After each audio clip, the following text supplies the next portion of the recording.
જય હિન્દ દોસ્તો, આજે આપણે 90 દિવસનો ટાર્ગેટ 5 કિલોમીટર લાઈવ રનિંગનો 90 દિવસનો ટાર્ગેટ આપણે રાખ્યો છે. તેમાં 45 દિવસ આપણે પૂરા કરી નાખ્યા છે. જે વ્યક્તિ 0થી ચાલુ કરવા માંગે છે તે પહેલાં 45 દિવસ તે વ્યક્તિ માટે એટલે કે તે વિદ્યાર્થી માટે ખાસ રહે છે. કેમ કે દોસ્તો આપણે 5 કિલોમીટર ટાઈમ ટેબલમાં એટલે કે 5 કિલોમીટર રનિંગના ટાઈમ ટેબલમાં આપણે 0થી ચાલુ કર્યું છે. જે વ્યક્તિ દોડાતો જ નથી, જે વ્યક્તિને એક રાઉન્ડ પણ નથી મરાતો, તે દોસ્તને 0થી દોડવાનું ચાલુ આપ્યું છે. એટલે કે ટાર્ગેટ જ એવો આપ્યો છે. પહેલા દિવસે 1 મિનિટ દોડવાનું છે.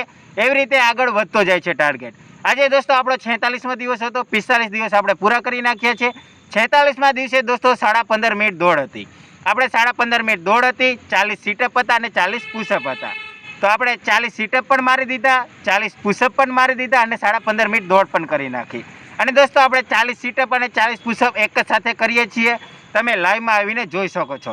અને દોસ્તો અત્યાર સુધી 1થી 45 દિવસ તો લાઈવ આપણે જે રનિંગ કર્યું તે સાવ નોર્મલ હતું. હવે જ આપણું રનિંગ હાર્ડ થતું જશે. કેમ કે દોસ્તો હવે આપણે 15 મિનિટ ઉપર દોડવાનું થશે. 15 મિનિટ, 20 મિનિટ, 30 મિનિટ એવી રીતે દોડવાનું થશે. તો તમે લાઈવમાં બન્યા રહેજો, એટલે કે લાઈવમાં આવતા રહેજો. તમને ટાર્ગેટ જે મળે તે તમે રોજ કરતા રહેજો. એટલે તમારે આરામથી 24 મિનિટની અંદર તો 5 કિલોમીટર દોડ પૂરી થઈ જ જશે. તો ચાલો દોસ્તો, કોઈને કાંઈ પ્રશ્ન હોય તો કમેન્ટમાં જણાવી દેજો. તમને જવાબ 2 જ કલાકમાં મળી જશે. જય હિન્દ, જય ભારત.